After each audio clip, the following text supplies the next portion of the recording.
distant, steep-sided and foreboding valley in the World's Edge Mountains stands a decayed and neglected property.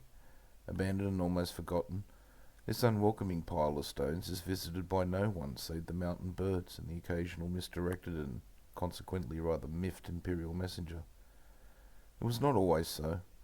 Once this stony edifice was one of many border fortresses, the very backbone of a defence system that separated the dwarven realm of old with the untamed forests of the west.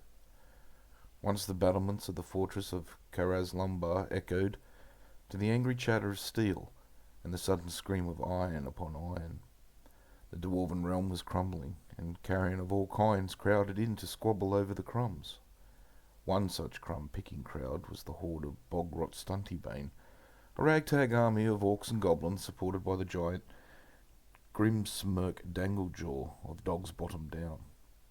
Dunwin Stoutbelly and his stalwart dwarven garrison stood before the hordes of goblin kind and were inundated in a final, heroic and fatal battle. The overwhelming numbers of bog-rot Stuntybane's green-skinned fiends captured Caraz Lumbar as they had a dozen other dwarven holds that summer. Today, the final battle of Caraz Lumbar is remembered in the Lay of Lipstrangle. The beautiful and haunting ballad traces the actions of one Congo Lipstrangle, the halfling cook who, according to legend, stemmed the orc attack on the west wall by heroically pouring a cauldron of boiling oxtail soup onto the scaling teams below.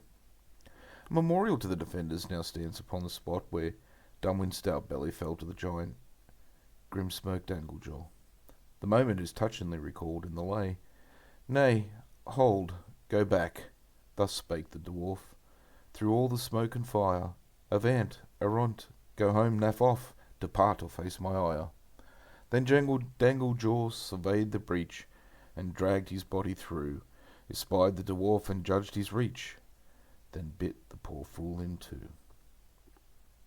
Who would dare to try and recreate the events of that far-off summer's day?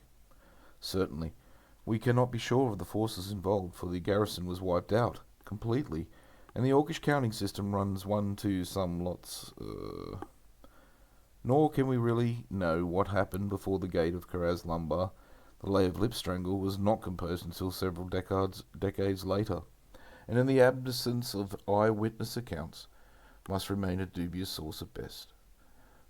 Nonetheless, the legend forms the basis for a fine siege game between goblinoids and dwarves.